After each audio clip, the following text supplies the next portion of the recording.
Is आशीष गर्ग। तो आज वाली क्लास में हम लोग बोरिक एसिड के बारे में पढ़ने वाले हैं। बोरिक एसिड से रिलेटेड जो जो इंफॉर्मेशन आपके आईआईटी के एग्जाम में आ सकता है वो सारा information in a collective manner आपको इस वीडियो में दिखाई देगा। राइट, धीरे धीरे हर एक पॉइंट पढ़ना स्टार्ट करते हैं और मैं आपको एक श्योरिटी दे सकता हूं कि यदि आपने बोरिक एसिड यहां से पढ़ लिया, इसके अलावा आपको कहीं से भी बोरिक एसिड पढ़ने का रिक्वायरमेंट नहीं। राइट, देखिएगा बोरिक एसिड के बारे में जितना इंफॉर्मेशन आप जान सकते हैं जान लीजिए।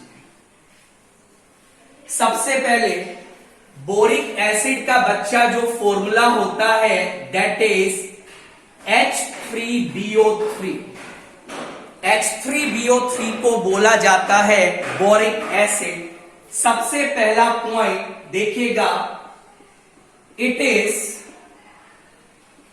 Also known as orthoboric acid. It is also known as orthoboric acid. Sir, इसके नाम के आगे आपने ऑर्थो क्यों लगाया? जब मैं आपको ऑक्सी एसिड्स का नेमिंग पढ़ाऊंगा तब मैं आपको यह चीज बताऊंगा कि ऑर्थो प्रीफिक्स कब कब और कहां कहां यूज किया जाए। राइट, सबसे पहला पॉइंट, इसको आप लोग ऑर्थोबोरिक एसिड का नाम भी देते हैं। This is point number 1। Point number 2 पे आते हैं, हाइब्रिडाइजेशन। यदि मैं हाइब्रिडाइजेशन का बच्चा बात करूं तो सबसे पहले ये आपको बोरिक एसिड दिखाई देगा। राइट, यदि मैं बात करूं हाइब्रिडाइजेशन ऑफ बोरोन तो मुझे ये समझाइए इस पर्टिकुलर केस में बोरोन ने कितने सिग्मा बॉन्ड बनाए हैं? आप बोलेंगे सर इस केस में बोरोन ने 3 सिग्मा बॉन्ड बनाए हैं, दैट्स व्हाई इसका हाइब्रिडाइजेशन हो जाएगा sp2। राइट, मान लीजिए आपसे पूछा गया ऑक्सीजन का हाइब्रिडाइजेशन बताइए और यहां पे एक बच्चा बहुत सिली मिस्टेक करके आता है। मेरा बात ध्यान से सुनिएगा। यदि बच्चा मैं ऑक्सीजन का बात करूं तो ऑक्सीजन पे आपको 2 लोन पेयर दिखाई दे रहे हैं, 2 सिग्मा बॉन्ड दिखाई दे रहे हैं। लॉजिकली देखा जाए तो ऑक्सीजन का हाइब्रिडाइजेशन sp3 होना चाहिए था, but that is not correct. What's the reason? ये ऑक्सीजन का लोन पेयर बोरोन के साथ करता है बैक बॉन्डिंग, जो कि शायद आपने पढ़ा भी होगा, नहीं तो कमिंग वीडियोस में आपको मैं बैक बॉन्डिंग टॉपिक पूरा पढ़ाने वाला। बच्चा ये लोन पेयर बोरोन के साथ बैक बॉन्ड करेगा तो ऑक्सीजन का एक लोन पेयर पाई बॉन्ड बनाने में इन्वॉल्व हो रहा है, तो कितना लोन पेयर बचेगा? आंसर आएगा एक ही लोन पेयर बचेगा। ऑक्सीजन के पास एक लोन पेयर बचा, 2 सिग्मा बॉन्ड बचे, दैट्स व्हाई ऑक्सीजन का हाइब्रिडाइजेशन भी यहां पे sp2 होगा। काफी बच्चे तो यहीं पे मिस्टेक करके आ जाते हैं। ध्यान रखना, ऑक्सीजन का हाइब्रिडाइजेशन sp3 नहीं होगा, sp2 होगा। यहां पे ये जो पाई बॉन्ड बना है, ये जो पाई बैक बॉन्ड बना है, मेरी बात सुनिएगा, इस पाई बैक बॉन्ड को बोला जाता है 2p पाई 2p पाई। सर ये नाम कहां से आया? आगे जब मैं आपको बैक बॉन्डिंग पढ़ाऊंगा ये नाम लिखना भी सिखाऊंगा कि why it is known as 2p pi back bond. Right, तो अभी तक हमने 2 इंफॉर्मेशन देखा, boric acid is also known as orthoboric acid, और हमने देखा what is the hybridization of boron, that is sp2। What is the hybridization of oxygen, that is also sp2। sp3 मत लिखिएगा, आगे देखिए सुनिए। उसके बाद इंपॉर्टेंट पॉइंट देखिए, समझिएगा। पॉइंट नंबर 3,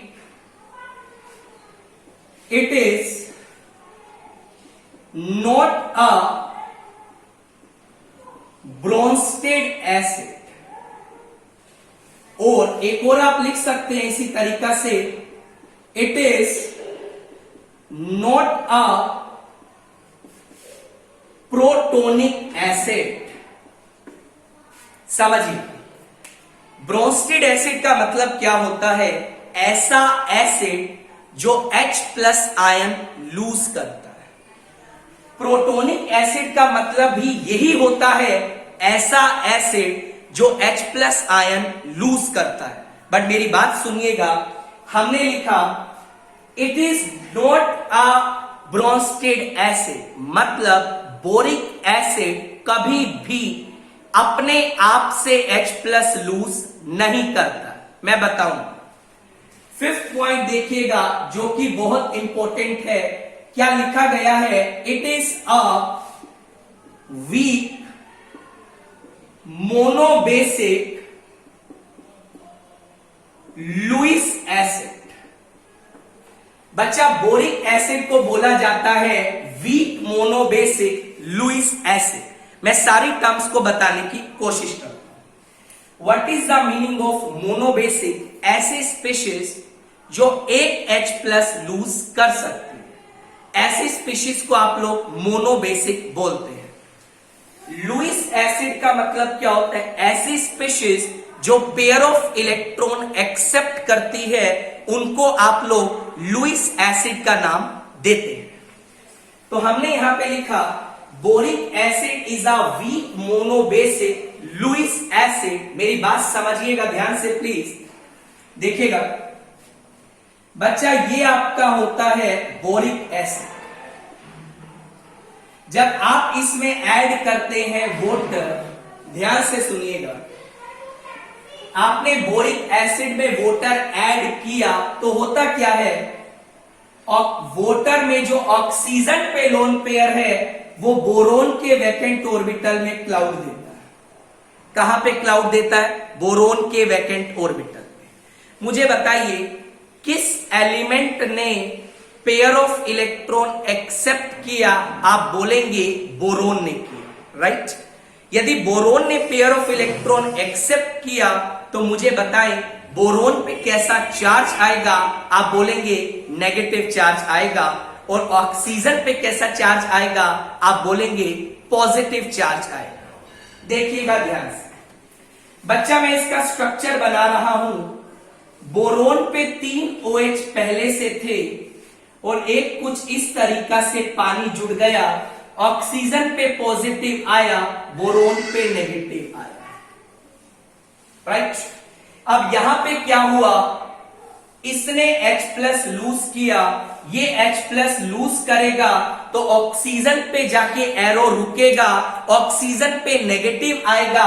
पहले ऑक्सीजन पे पॉजिटिव था, ओवरऑल ऑक्सीजन पे 0 चार्ज बचेगा। सुनिएगा, आपके पास अल्टीमेटली क्या होगा? क्या बनेगा?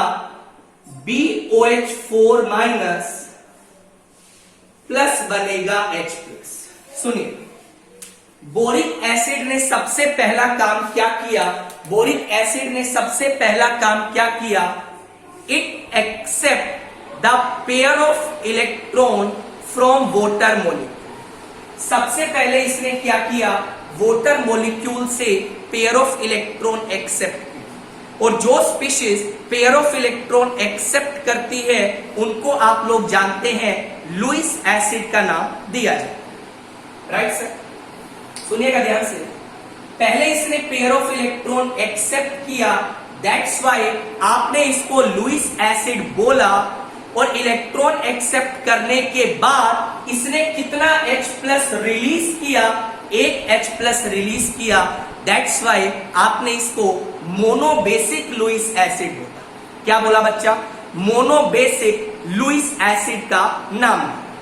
मेरी बात सुनिएगा, हमने बोला बोरिक एसिड के बारे में। पहला, it is also known as orthoboric acid. Boron का हाइब्रिडाइजेशन sp2, ऑक्सीजन का hybridization sp2। Next point, it is not a Bronsted acid, not a protonic acid, बल्कि इसको क्या बोला जाता है? It is a weak monobasic Lewis acid. Exam में सवाल आता है boric acid is a protonic acid, गलत स्टेटमेंट। क्या बोरिक एसिड ब्रोंस्टेड एसिड है? गलत स्टेटमेंट है। बोरिक एसिड क्या है? It's a weak monobasic Lewis acid. Lewis acid का मतलब which accept the pair of electron. I think आपको ये बात समझ आ रही होगी, राइट सर? आगे देखिएगा, थोड़ा ध्यान से देखिएगा। उसके बाद एक और पॉइंट आता है, to increase the acidic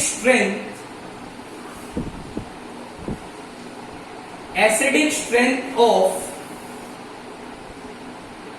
boric acid,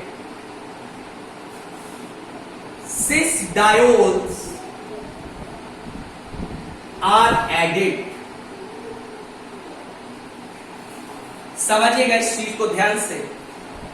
हमने अभी बोला boric acid is a weak monobasic Lewis acid, but मान लीजिए आपको बोला गया आपको बोरिक एसिड का एसिडिक स्ट्रेंथ इंक्रीज करना। यदि आप बोरिक एसिड का एसिडिक स्ट्रेंथ इंक्रीज करना चाहते हैं, then you have to add cis diols in that particular compound। Sir इससे होगा क्या वो बताइए, समझिए। अभी हमने देखा BOH3 जब वाटर से रिएक्शन करता है तो आपके पास बनाता है BOH4 माइनस, समझिएगा BOH4 माइनस प्लस बनाता है H। सिस डायोल्स ऐड करने से क्या होता है बच्चा, ये जो BOH4 माइनस है, थोड़ा ध्यान से समझिएगा। जब ये सिस डायोल के कांटेक्ट में आता है, यहां पे आप सिस का मतलब समझ सकते हैं सेम साइड से, राइट? देखिएगा ये आपस में कांटेक्ट में आया, यहां से वाटर मॉलिक्यूल भाग जाता है, ये वाटर मॉलिक्यूल भागा, यहां से भी वाटर मॉलिक्यूल भाग गया। अल्टीमेटली आपको कुछ ऐसा दिखेगा, बी, थोड़ा ध्यान से सुनिएगा, ये O है, इस तरीका से आपको एक चीलेट रिंग दिखाई देगा। यदि आप सिस डायोल का एक और मोल यूज कर लेते हैं तो क्या होगा मुझे बताइए। यहां और यहां से वाटर बाहर निकलेगा, अल्टीमेटली आपके पास कुछ ऐसा फिगर बनेगा। समझिएगा थोड़ा ध्यान से। ये बोरोन पे आया नेगेटिव चार्ज। बेसिकली स्ट्रक्चर में आपको दिखाई दे रहा है आपके पास दो चीलेट रिंग बन रही है, और चीलेट रिंग जब जब बनेगा कंपाउंड क्या होगा, स्टेबल होगा। सुनिएगा दोबारा से, इसने एसिडिक स्ट्रेंथ को इंक्रीज कैसे किया वो समझने का कोशिश करें। समझिएगा, सारी चीजों को एक बार समराइज कर देते हैं। देखिएगा हुआ क्या है, बेसिकली बच्चा BOH3 था, पानी के कांटेक्ट में गया, बनाया BOH4 minus plus H plus. जब ये सिस डायोल के कांटेक्ट में आया, समझिएगा दोबारा से, इसने कुछ ऐसा एक कंपाउंड बनाया जो कि स्टेबल था। अब एक बात बताओ यार, ये कंपाउंड बहुत ज्यादा स्टेबल है। यदि ये स्टेबल है तो ये अपने आप को ज्यादा बनाने की कोशिश करेगा। ये ज्यादा बनेगा तो मुझे ये बता, ये जो इक्विलिब्रियम रिएक्शन है फॉरवर्ड डायरेक्शन में जाएगा या बैकवर्ड डायरेक्शन में जाएगा? ली चैटलियर प्रिंसिपल क्या बोलता है, यदि ये कंपाउंड ज्यादा स्टेबल है, मतलब ये जो आपके पास BOH4 माइनस है, ये इथाइलिन ग्लाइकोल जिसको आप सिस डायोल भी बोल रहे हैं, उससे ज्यादा से ज्यादा रिएक्शन करेगा। बच्चा यदि ये कंपाउंड इससे ज्यादा रिएक्शन करेगा तो इसका कंसंट्रेशन डिक्रीज होगा, और यदि इसका कंसंट्रेशन डिक्रीज होगा, इसका मतलब ली चैटलियर प्रिंसिपल के अकॉर्डिंग रिएक्शन फॉरवर्ड जाएगा, और यदि रिएक्शन फॉरवर्ड जाएगा मतलब H प्लस का कंसंट्रेशन बढ़ेगा, और बच्चा यदि H प्लस का कंसंट्रेशन बढ़ेगा मतलब उसका एसिडिक स्ट्रेंथ इंक्रीज करेगा। राइट सर, समझिएगा दोबारा से। हुआ क्या, हमने बोला boric acid is a weak monobasic Lewis acid. यदि आप उसका एसिडिक स्ट्रेंथ इंक्रीज करना चाहते हैं, what you have to do, you have to add cis diol. Cis diol ने क्या किया, एक चीलेट्रीन वाला कॉम्प्लेक्स बनाया जिसका स्टेबिलिटी ज्यादा था, और इसकी स्टेबिलिटी की वजह से सारा रिएक्शन कहां हुआ, फॉरवर्ड डायरेक्शन में शिफ्ट हो गया। राइट सर, आगे समझिएगा ध्यान से। उसके बाद नेक्स्ट पॉइंट आपके सामने डिस्कस कर रहे हैं, देखिएगा। Boric acid shows hydrogen bonding in pure state as well as in water। Boric acid है वो हाइड्रोजन बॉन्डिंग शो करता है। बोरिक एसिड हाइड्रोजन बॉन्डिंग दिखाता है, प्योर स्टेट में भी दिखाता है और वाटर में भी दिखाता है। यदि मैं आपसे बात करूं सर प्योर स्टेट से आप क्या कहना चाहते हो, सुनिएगा ध्यान से। प्योर स्टेट का मतलब है you have only boric acid. अभी इसके मैं एक स्ट्रक्चर को बहुत अच्छे से रिप्रेजेंट करने वाला हूं, just give me 5 to 10 minutes. Pure state का मतलब है खाली बोरिक एसिड है, ये अपने ही मॉलिक्यूल के कांटेक्ट में आया, और देखिएगा कैसे हाइड्रोजन बॉन्डिंग करेगा, थोड़ा ध्यान से सुनिएगा। ये ऑक्सीजन का लोन पेयर इस H के साथ हाइड्रोजन बॉन्डिंग कर रहा है, आई थिंक आपको दिखाई दे रहा होगा। ये हाइड्रोजन बॉन्डिंग हुई, बहुत सारा हाइड्रोजन बॉन्डिंग होता है, मैं अभी आपको स्ट्रक्चर बना के दिखाने वाला हूं, just give me some time. पहला point, boric acid shows hydrogen bonding in pure state. Hydrogen bonding का कंडीशन आप जानते होंगे, नहीं जानते तो कुछ दिनों के बाद आपको हाइड्रोजन बॉन्डिंग के ऊपर भी वीडियो मिल जाए। उसके बाद वो बात करते हैं इन वाटर। वाटर का यदि मैं बात करूं, मतलब यदि आप बोरिक एसिड को वाटर में लेते हैं, again it will show hydrogen bonding कुछ इस तरीके से, मतलब वाटर में भी ये हाइड्रोजन बॉन्डिंग को दिखाएगा। तो ध्यान रखिएगा इस पॉइंट को भी, boric acid shows hydrogen bonding in pure state as well as in water. I think अपन को आगे मूव करना चाहिए, देखिएगा समझिएगा ध्यान से, आगे बढ़ते हैं, सुनिएगा। हमने बोला बोरिक एसिड हाइड्रोजन बॉन्डिंग भी दिखाता है, वाटर में भी दिखाता है, प्योर स्टेट में भी दिखाता है। उसके बाद सुनिए, देखिएगा बोरिक एसिड का हाइड्रोजन बॉन्डिंग अपन ने पढ़ लिया, हाइब्रिडाइजेशन पढ़ लिया, वीक मोनोबेसिक लुईस एसिड होता है, और बोरिक एसिड का 2 डायमेंशनल स्ट्रक्चर अपन ने नहीं पढ़ा, उसको पढ़ना जरूरी। देखिएगा बेसिकली लेयर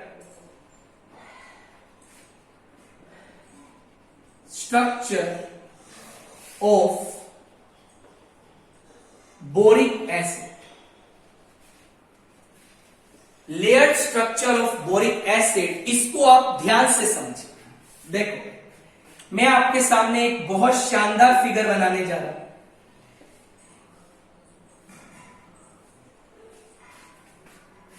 समझिएगा ध्यान से।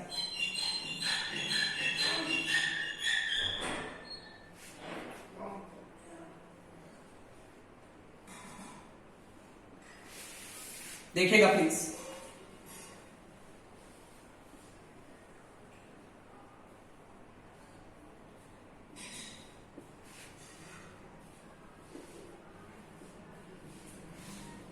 देखिएगा layer structure of boric acid का बात कर रहे हैं, देखिएगा ध्यान से प्लीज।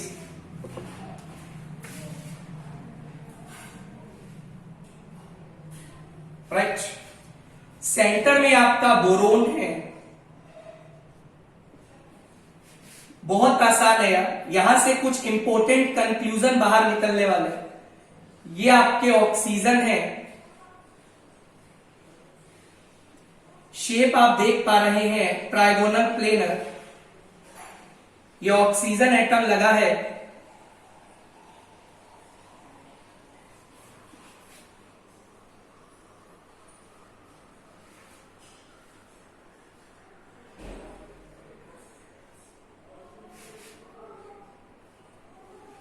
थोड़ा धैर्य बना के रखिएगा, स्ट्रक्चर एक बार पूरा बन जाइएगा, पूरा बना लेते हैं एक बार। देखिएगा ये आपके पास कुछ इस तरीका से दिखाई देगा, थोड़ा समझने का कोशिश करते हैं। ये एक हाइड्रोजन है,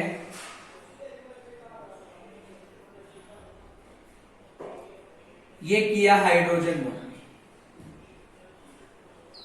ये दूसरा हाइड्रोजन है, ये किया हाइड्रोजन बॉन्ड। समझिएगा ध्यान से, ये आपका है दैट इज तीसरा हाइड्रोजन, ये किया हाइड्रोजन बॉन्ड। ये आपका चौथा हाइड्रोजन है, ये किया हाइड्रोजन बॉन्ड। आई थिंक आपको स्ट्रक्चर दिखाई दे रहा होगा, समझिएगा ध्यान से प्लीज। ये आपके दो हाइड्रोजन लगे, राइट। ये आपका पांचवा हाइड्रोजन है, मतलब हाइड्रोजन बॉन्डिंग अपन को शो करनी है। ये आपका हाइड्रोजन है, हाइड्रोजन बॉन्डिंग, समझिएगा। इनके बीच में हुआ हाइड्रोजन बॉन्डिंग, इनके बीच में भी हुआ हाइड्रोजन बॉन्डिंग, समझिएगा ध्यान से प्लीज। ये थोड़ा अच्छा बना लेते हैं एक बार, थोड़ा सा अच्छा नहीं बन रहा, इस तरीका से देखिएगा। और आपके पास ये H हो गया, ये आपका H है, ये शो किया हाइड्रोजन बॉन्डिंग। ये आपका H है, ये शो किया हाइड्रोजन बॉन्डिंग। ये आपका H है, ये शो किया हाइड्रोजन बॉन्डिंग। ये आपका H है, ये शो किया हाइड्रोजन बॉन्डिंग, राइट सर। देखिएगा इसको भी थोड़ा अच्छा सा बना लेते हैं, अच्छा नहीं लग रहा है थोड़ा, देखिएगा। ये आपका कुछ H है और ये आपको किया गया हाइड्रोजन। सुनिए सर, स्ट्रक्चर से आप बताना क्या चाहते हो? इतना बड़ा स्ट्रक्चर तो आपने ड्रॉ कर दिया, इससे बताना क्या चाहते हैं? सुनिए, एक बोरिक एसिड के मॉलिक्यूल को ध्यान से देखो। एक बोरिक एसिड के मॉलिक्यूल, मान लो अपन ने इसका बात कर, एक हाइड्रोजन बॉन्डिंग इधर हो रहा होगा, राइट सर। एक हाइड्रोजन बॉन्डिंग इस हाइड्रोजन का आगे हो रहा होगा, राइट सर। फाइन, एक मॉलिक्यूल को ध्यान से देखिए, एक मॉलिक्यूल को ध्यान से देखिए। इस बोरिक एसिड के मॉलिक्यूल ने, ये बताओ कितना टोटल हाइड्रोजन बॉन्ड बनाया है? एक हाइड्रोजन बॉन्ड ये है, एक हाइड्रोजन बॉन्ड ये है, दो हुआ। एक हाइड्रोजन बॉन्ड ये है, एक हाइड्रोजन बॉन्ड ये है, चार हुआ। एक हाइड्रोजन बॉन्ड इस हाइड्रोजन का है, एक यहां पे है, कितना हुआ? 6 हुआ। यहां से एक इंपॉर्टेंट पॉइंट आपके सामने है, एक बोरिक एसिड का मॉलिक्यूल मैक्सिमम 6 हाइड्रोजन बॉन्ड बनाता है। ये बहुत इंपॉर्टेंट पॉइंट है, थोड़ा समझिएगा, देखिएगा please. 1 boric acid molecule can form maximum 6 hydrogen bond. IIT में अभी तक ये स्टेटमेंट आया नहीं है, आ सकता है कि एक बोरिक एसिड का मॉलिक्यूल मैक्सिमम कितने हाइड्रोजन बॉन्ड बना सकता है? आंसर आएगा 6 बना सकता है। आगे देखिए बच्चा, जब ये हाइड्रोजन बॉन्ड बना रहा है तो मैं दो फिगर को ध्यान से देखना चाहूंगा, थोड़ा ध्यान से देखिएगा। मैंने एक इस, आप इधर इधर प्लीज प्लीज, आपको एक ये वाला रिंग दिखाई दे रहा है, देख लीजिए। मैं आपके सामने एक रिंग बनाने की कोशिश कर रहा हूं, आपको एक इस तरीके का रिंग दिखाई दे रहा होगा। अरे दिखाई दे रहा है क्या? राइट सर, राइट सर, मुझे बताएं ये आपके पास कितने मेंबर का रिंग बन रहा है? आंसर आएगा 6 मेंबर का रिंग बन रहा है। बट इस रिंग में कितना एटम्स है? देखिएगा, रिंग आपके पास बन रहा है 6 मेंबर का, एटम्स कितना है? ध्यान दीजिए, 1 2 3 4 5 6 7 8। 6 मेंबर का रिंग बना, एटम्स कितने हैं 8। सेंटर वाले रिंग को ध्यान से देखिए, सेंटर वाली रिंग को, ये वाली रिंग मैं देखने की कोशिश कर रहा हूं, मैं ये वाली रिंग देखने की कोशिश कर रहा हूं। देखिएगा 1 2 3 4 5 6 7 8 9 10 11 12। क्या समझ आया? एक बोरिक एसिड का जब मॉलिक्यूल हाइड्रोजन बॉन्ड करता है तो 6 मेंबर का रिंग बनता है, बट एक 6 मेंबर रिंग में 8 एटम होते हैं और कुछ 6 मेंबर रिंग में 12 एटम्स होते हैं। दोबारा सुनिएगा, 6 मेंबर रिंग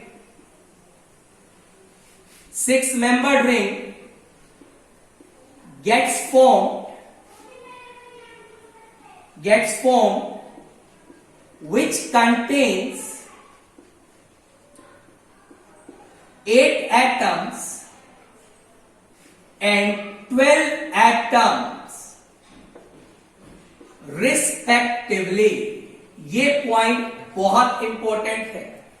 पहला चीज, एक बोरिक एसिड का मॉलिक्यूल मैक्सिमम 6 हाइड्रोजन बॉन्ड बना सकता है और आपके पास 6 मेंबर रिंग बनती है जब वो हाइड्रोजन बॉन्डिंग करता है।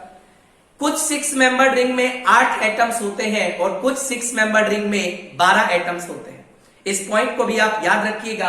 आईआईटी में अभी तक इनमें से कोई भी स्टेटमेंट नहीं आया। आगे स्टार्ट करते हैं। आप स्ट्रक्चर को एक बार ध्यान से देख लीजिए और इसका कंक्लूजन भी जान लीजिए जो मैं आपको बताना चाहता हूं। आगे स्टार्ट करते हैं। देखिएगा उसके बाद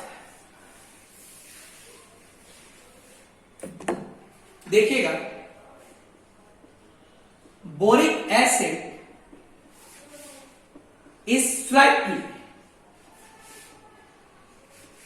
soluble in cold water, but it is highly soluble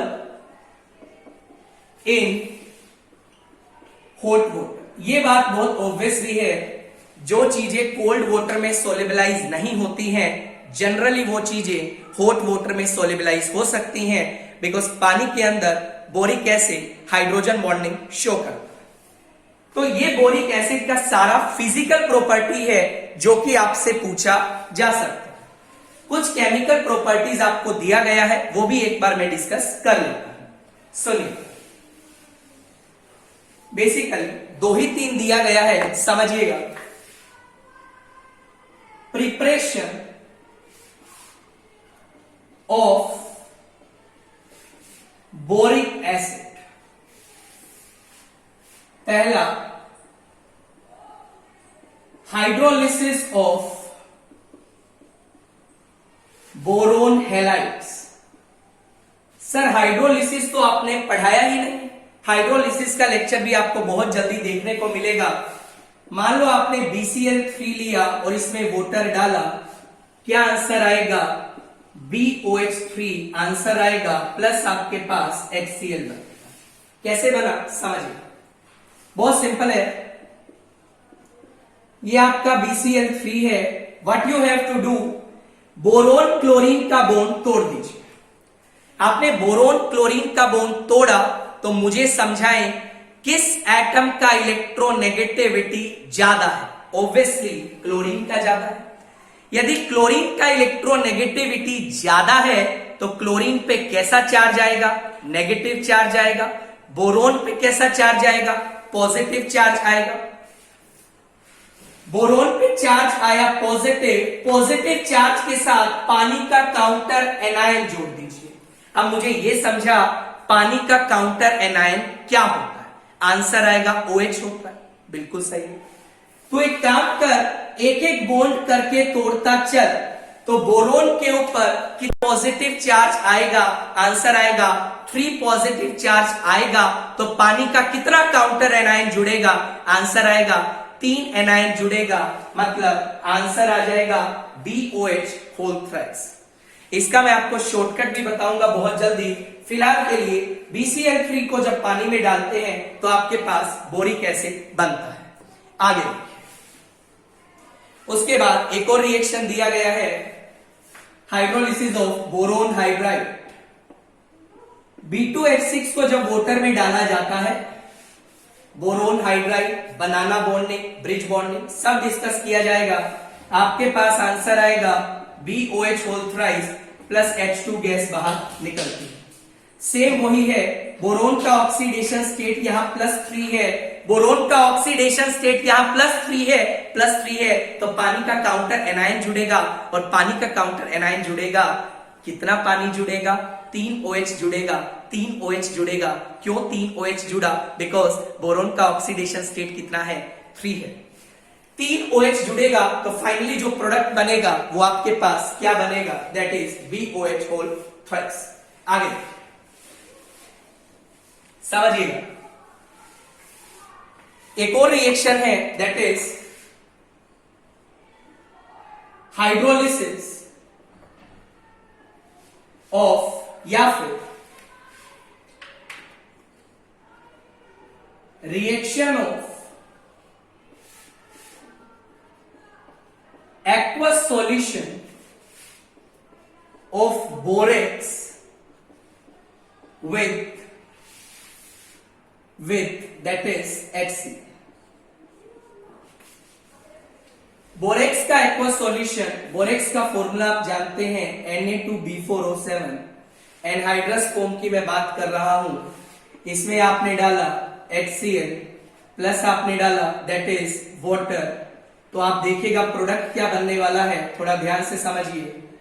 ये 2Na प्लस है, 2Cl माइनस है, दोनों भाग जाएगा, बनाएगा 2NaCl प्लस बचा हुआ पार्ट देखिए आ जाएगा 4H3BO3। ये आपके पास फाइनल आंसर आएगा। तो फाइनली जो आंसर आपको देखने को मिलेगा दैट इज 4H3BO3 प्लस बनेगा that is NaCl। I think आपको ये प्रिपरेशन भी समझ आ गई होगी। आगे देखिएगा, एक रिएक्शन और दिया गया है एनसीईआरटी में, उसका भी मैं आपको एक शॉर्टकट बता देता हूं, मेरी बात सुनिए, बहुत सिंपल है। Heating of boric acid. बच्चा बोरिक एसिड का जब हीटिंग करते हैं तो क्या बनता है? बच्चा जनरली क्या करता है? रटने की कोशिश करता है, और रटने का वजह से वो आंसर भूल जाता है। मैं आपको एक शॉर्टकट बताता हूं। H3BO3 को जब आप हीट करते हैं तो मेरी बात सुनिएगा, सबसे पहले आपके पास HbO2 बनता है, मेरी बात सुनिएगा। उसके बाद आपके पास H2B4O7 बनता है, उसके बाद थोड़ा ध्यान से देखिएगा, थोड़ा ध्यान से देखिएगा, उसके बाद आपके पास बच्चा बनता है B2O3। सर आपको ये कैसे याद है? आपने ये प्रोडक्ट कैसे बनाए? आप भी बना सकते हैं, बहुत सिंपल है, समझिए। पहली चीज, आपकी एनसीईआरटी में H3BO3 के बाद HbO2 दिया है, HbO2 के बाद डायरेक्टली B2O3 दिया है, समझिएगा। सर ये आंसर कैसे बना, हमें कैसे पता चले? ध्यान रखना, जब भी ऑक्सी एसिड्स का हीटिंग करते हैं, और ऑक्सी एसिड भी स्पेशली मैक्सिमम ऑक्सीडेशन स्टेट वाले, जब भी मैक्सिमम ऑक्सीडेशन स्टेट वाले ऑक्सी एसिड्स का हीटिंग करते हैं तो बोरोन का ऑक्सीडेशन स्टेट या सेंट्रल एटम का ऑक्सीडेशन स्टेट कभी भी चेंज नहीं होता। दोबारा सुनिएगा, जब भी मैक्सिमम ऑक्सीडेशन स्टेट वाले ऑक्सी एसिड्स का हीटिंग करते हैं तो कभी भी सेंट्रल एटम का ऑक्सीडेशन स्टेट चेंज नहीं होगा। यहां भी +3 होगा, यहां भी +3 है, यहां भी +3 है, यहां भी +3 है, राइट। सर आपको कैसे पता पहले HbO2 बनेगा? मेरी बात सुनिएगा बच्चा, जब भी हीटिंग किया जाता है, हीटिंग का मतलब होता है सिस्टम से पानी भागने वाला है। दोबारा सुनिएगा, मैं आपको एक शॉर्टकट बताने जा रहा हूं। हीटिंग का मतलब होता है मॉलिक्यूल से पानी भागेगा। दोबारा सुनिए, मॉलिक्यूल से पानी भागेगा। बच्चा जब मॉलिक्यूल से पानी भागेगा तो मुझे ये बता, हाइड्रोजन एटम की संख्या कम होगी या ज्यादा होगी? ऑब्वियसली बच्चा, जब पानी भागेगा तो हाइड्रोजन एटम की संख्या क्या होगी? कम होगी। सुनिएगा ध्यान से, मुझे बताइए यहां एक बोरोन के रिस्पेक्ट में कितना हाइड्रोजन है? यदि मैं देखूं, एक बोरोन के रिस्पेक्ट में 3 हाइड्रोजन दिखाई दे रहा है। यहां देखिएगा एक बोरोन के रिस्पेक्ट में आपके पास एक हाइड्रोजन है, तीसरे में देखिएगा एक बोरोन के रिस्पेक्ट में आपके पास 1/2 हाइड्रोजन है, एक बोरोन के रिस्पेक्ट में बोल रहा हूं। लास्ट में देखिएगा बच्चा एक बोरोन के रिस्पेक्ट में आपके पास 0 हाइड्रोजन है। आई थिंक आपको चीजें समझ आने लगी होंगी। जैसे जैसे आप हीटिंग करते जा रहे हैं वैसे वैसे हाइड्रोजन एटम की संख्या with respect to 1 boron atom decrease करती जा रही है। इस तरीका से आप H3BO3 की हीटिंग को याद कर सकते हैं। उम्मीद करता हूं आपको वीडियो काफी अच्छा लगा होगा। यदि वीडियो अच्छा लगा चैनल को लाइक करना मत भूलिएगा, सब्सक्राइब करना मत भूलिएगा। अपना ध्यान रखिएगा। Take care, bye.